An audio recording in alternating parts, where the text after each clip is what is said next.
வணக்கம்.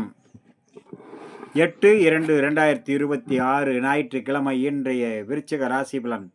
விருச்சிக ராசியில் பிறந்தவர்களுக்கு இன்றைய நாள் மிகவும் சிறந்த நாளாகவும், நினைத்து நிறைவேறும் எண்ணங்கள் ஈடேறும், புதிய முயற்சிகள் கை கொடுக்கும், நல்லோருடைய ஆசையும் அரவணைப்பும் கிடைக்கக்கூடிய நாளாக அமையக்கூடும். அனைத்து வகையிலும் நன்மைகள் வந்து சேரும். பல வகையான தடைகள் அனைத்தும் விலகும். அதே நேரம் சற்று செய்யும் வேலையில் கவனத்தோடு செயல்பட வேண்டும். தேவையற்ற மனக்குழப்பங்களை உருவாக்கிவிடும்.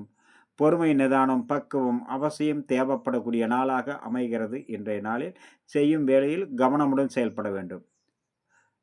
விருச்சகத்தில் வரக்கூடிய விசாக 4ஆம் பாதம் சர்வ காரியத்திலும் வெற்றி கிடைக்கும். நினைத்து நிறைவேற எண்ணங்கள் ஈடேறும். அனுசம் அனைத்து வகையிலும் நன்மைகள், நல்லோருடைய ஆசியும் அரவணைப்பும் கிடைக்கும். எதிர்பார்த்த பொருள் வரவு, தனவரவு மன சாந்தத்தையும் சந்தோஷத்தையும் கொடுக்கும். அனைவரிடத்திலும் பக்குவத்தோடு பழகி எண்ணங்கள் அனைத்தையும் ஈடேற செய்யக்கூடிய நாள் இன்றைய நாள். கேட்டை செய்யும் வேளையில் கவனத்தோடு செயல்பட வேண்டும். சிறிய தவறு பெரிய அளவுக்கான சங்கட்டங்களை உருவாக்கிவிடும். பக்குவம் அவசியம் தேவை. நிதானத்துடன் செயல்படவும். அடுத்ததாக நம்ம காண இருப்பது தனுசு ராசி பலன். தனுசு ராசியில் பிறந்தவர்களுக்கு இன்றைய நாள் மிகவும் சிறந்த நாள். எண்ணங்கள் ஈடேறும். புதிய முயற்சிகள் கை கொடுக்கும். நல்லோருடைய ஆசையும் அரவணைப்பும் கிடைக்கும். புதிய எண்ணங்கள் அனைத்து ஈடேறும். அதே நேரம் உற்றார், உறவினர், நண்பர்கள், சிறு குழந்தைகள் முதல் பெரியவர் வரை அனைவரிடத்திலும் பக்குவத்தோடு பழக வேண்டும். தேவையற்ற மனக்குழப்பங்களை ஏற்படுத்திவிடும் என்பதனால் பேசும் வார்த்தையில் பொறுமையும் நிதானமும் பக்குவமும் தேவைப்படும்.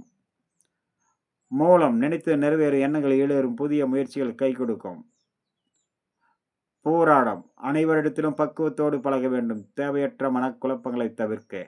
உத்திராடம் நினைத்து நிறைவேறு எண்ணங்கள் ஈடேறும். புதிய முயற்சிகள் கை கொடுக்கும். அடுத்ததாக நம்ம காண மகர ராசி பலன். மகர ராசியில் பிறந்தவர்கள் இன்றைய நாள் மிகவும் கவனத்தோடு இருக்க வேண்டிய நாள். பல நன்மைகள் வரும். சிறிய தடங்களும் சிக்கல்களும் மன உளைச்சல்களும் ஏற்படும். கவனமும் பொறுமையும் அவசியம் தேவைப்படக்கூடிய நாள். மகர ராசியில் வரக்கூடிய உத்திராட நட்சத்திரம் சர்வ காரியத்தில் வெற்றி கிடைக்கும். திருவோணம் வண்டி வாகனங்களில் பயணம் செய்யும் மூலம் உயரமான தளங்கள், கரண்டு, நெருப்பு, கூர்மையான ஆயுதங்கள், அனல் காற்று வீசும் இடத்தில் பணிபுரிபவர்கள் மிகவும் கவனத்தோடு எச்சரிக்கையோடு இருக்க வேண்டிய நாள். அவிட்டம் நினைத்து நிறைவேறு எண்ணங்கள் ஈடேறும். புதிய முயற்சிகள் கை கொடுக்கும். நல்லோருடைய ஆசையும் அரவணைப்பும் கிடைக்கக்கூடிய நாளாக அமையக்கூடும் இன்றைய நாளில். நண்பர்களே, இன்றைய சூரிய நமஸ்காரம் செய்ய உங்களுடைய சர்வ சங்கட்டங்களும் விலகக்கூடும். அடுத்ததாக நம்ம காண இருப்பது கும்பம் மீனம் ராசி நண்பர்களை பற்றி காண்போம். வணக்கம்.